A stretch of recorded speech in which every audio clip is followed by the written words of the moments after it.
সবাইকে বলি good morning. সবাই কেমন আছে? আসলে সবাই খুব ভালো আছে। আমি খুব ভালো আছি, কিন্তু ছেলেটা কালকে পড়ে গেছে, ওই জন্য একটু মনটা খারাপ। আর দেখো এখানে এই যে মাদুর পেতে বসে গেছি, একটু হালকা রোদ। এখন বাজে 9টা, স্নান টান করিনি, এবার দেখি করবো। আমাদের না কল খারাপ হয়ে গেছে, সমস্যা হয়ে যাচ্ছে, তো এখন স্নান করবো। আর এই যে দেখো চুলের কী অবস্থা। শীতকালে সকালে না এরকম হালকা রোদে বসতে বেশ ভালো লাগে, কিন্তু গরমকালে আর সহ্য হবে না। এসে এই যে নিমকি মাখা নিয়ে এসছে, একটা আর এই একটা। আলু কাবলি না নিমকি মাখা? আলু কাবলি না, ও দুটোই নিমকি মাখা নিয়ে এসছে। দেখো বউ কি খায় সেটাও পছন্দ ভুলে যাচ্ছে মানুষ। আমি নিমকি মাখা খাই না, অতটা পছন্দ করি না, তাও নিয়ে চলে এসছে। দেখো তো ঝাঁটা মারছে, দেখো কত সাহায্য করে। ছেলে হওয়ার পর থেকে সত্যি মানুষটা পাল্টে গেছে, পুরো চেঞ্জ হয়ে গেছে। আগে যেরকম দেখেছিলাম তার একদম পরিবর্তন হয়ে গেছে। ছেলেকে খাওয়াচ্ছে আর ওদিকে ঝাঁটপাট দিল। শোনা শোনা শোনা শোনা, বলো কি ব্যাপার? কামড়ে নেই সোনা, কামড়ে নেই সোনা, কামড়ে নেই। টিপ দেখো ছেলের জন্য কোথায় উঠে গেছে।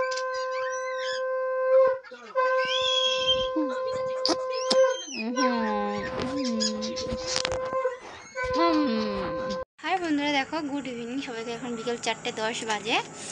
আর সারাদিন তো সেরকম কোনো ভিডিও শ্যুট করা হয়নি, কেননা কল খারাপ হয়ে গেছে, তো মানে মাথা খারাপ হয়ে যাচ্ছে। মানে জানাই তো জল ছাড়া কি আর কাজ হয়। আর এটা তো দেশ গ্রামে নয় যে বাবা পুকুরে গেলাম, কাঁচা ধোয়া করলাম, স্নান করলাম, ঠিক আছে, কিন্তু এটা তো কলকাতা, এখানে পুকুর আছে অনেক অনেক দূরে দূরে, তাই অবস্থা খারাপ। এখন ছেলেকে খাওয়াচ্ছে, সারা দুপুর একটুও ঘুমায়নি, একটুও না। আমাদের খাওয়ার আগে 10 মিনিট পর্যন্ত ঘুমিয়েছিল, এখন আর ঘুমায়নি। আর এদিকে ছেলের বাবা ঘুমাচ্ছে, আর এদিকে আমি ছেলেকে খাওয়াচ্ছি আর কি। তো চলো।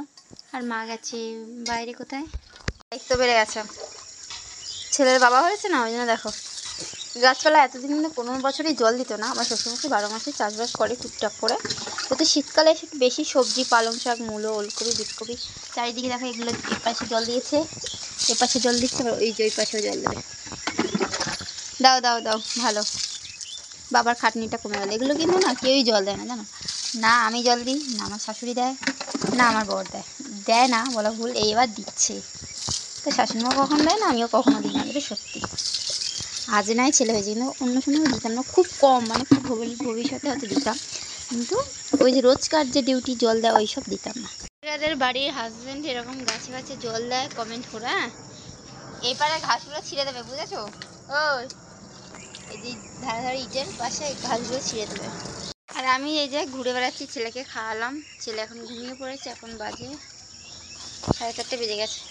ছেলে এখন ঘুমাচ্ছে আর আমি পাইচারি দিচ্ছি, একবার ঘর একবার বাড়ি, কখন জানি না উঠে আবার পড়ে যাবে। কাজ করতে তোমার কে বলেছে? গাছে জল দিল, তারপর দেখো এখন কাঠ চালা করে দিচ্ছে, মানে গুছিয়ে গাছিয়ে রাখছে আর কি, কাঠফাটগুলো করে, মিথ্যে কথা বলবো না, বলতেও করে।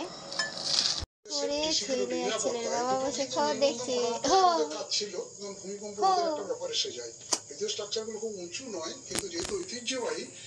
আমার শ্বশুরমশাই যেহেতু সকালে কাজে ছিল, বাজার করার তো সময় পায়নি, তাই দেখো বিকালে প্রচুর বাজার করে নিয়ে এসছে। প্রচুর বলতে মানে সব শীতের সবজি টবজি এগুলো করে নিয়েছে, মূলো, পালং শাক, ওলকপি, তারপরে এই যে একটা ফুলকপি নিয়ে এসছে, তবে এই যে পেঁয়াজ কলি, এগুলো সব নিয়ে এসছে। তো আমি সেটা কী করছিলাম, মানে রাতে ভাবলাম, আর কাতলা মাছের তেল নিয়ে এসেছিলো, সেটাই ভাবছিলাম যে ওটা একটু চচ্চড়ি করি, আর একটা সব কিছু সবজি দিয়ে ও চিংড়ি মাছের মাথা ব্যথা এইসব দিয়ে চচ্চড়ি বানাই।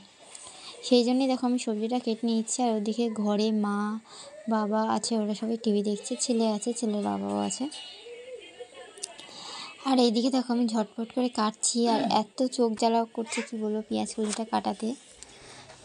এখানে পেঁয়াজ কলি কাটতে কাটতে আমি পুরো মানে কেঁদেই ভাসিয়ে দিচ্ছিলাম, এতই কান্না করছিলাম। আগে পেঁয়াজ কাটা তো, পেঁয়াজ কলি তো দূরেরই কথা, আর পেঁয়াজ কাটতে গেলেও মানে সে কাটার আগেই আমার মা বলতো, না থাক তোর কাটতে হবে না, তোর চোখ দিয়ে জল পড়বে, আমি কেটে নিচ্ছি। মায়ের কিন্তু ঝাঁজ যতই লাগুক মাই কাটতো, কোনো দিনের জন্য আমার মানে বিয়ের আগে পেঁয়াজ কাটিনি, রান্নাই করতাম না, পেঁয়াজ কাটা তো দূরের কথা। আর যদিও বা একটু টুকটাক মায়ের হাতে একটু কখনো সবজি কাটতাম, কিন্তু ততেও পেঁয়াজ কাটতে বারণই করতো মা। আর এখন দেখো আমি কেটে ভাসিয়ে দিচ্ছি, তো কারো কি মনে হয় না যে আমি কেটে দিই বা কিছু, এখন তো বাড়ির বউ আছে না, তো কোনো ব্যাপার না। যাই হোক, বাদ দিলাম এসব কথা। তো এখানে তোমাদের সাথে কথা বলতে বলতে আমি ঝটপট সব সবজি মোটামুটি কাটাই হয়ে গেছে। আর এই যে তারপর দিয়ে রান্নাবান্না করলাম, করে দেখো খাওয়া দাওয়া হয়ে গেছে। ছেলের বাবা বিছানাটা করেছে, তো তাই এত সুন্দর দেখো পরিপাটি করে বিছানা করে, সত্যি দেখতেও ভালো লাগে। 9টা বেজে গেছে আর এই তখন ঘুমাচ্ছিল, যখন আমরা খাই এই ঘুমাচ্ছিল বলে আমরা তাড়াতাড়ি খাওয়া দাওয়া করে নিয়েছি।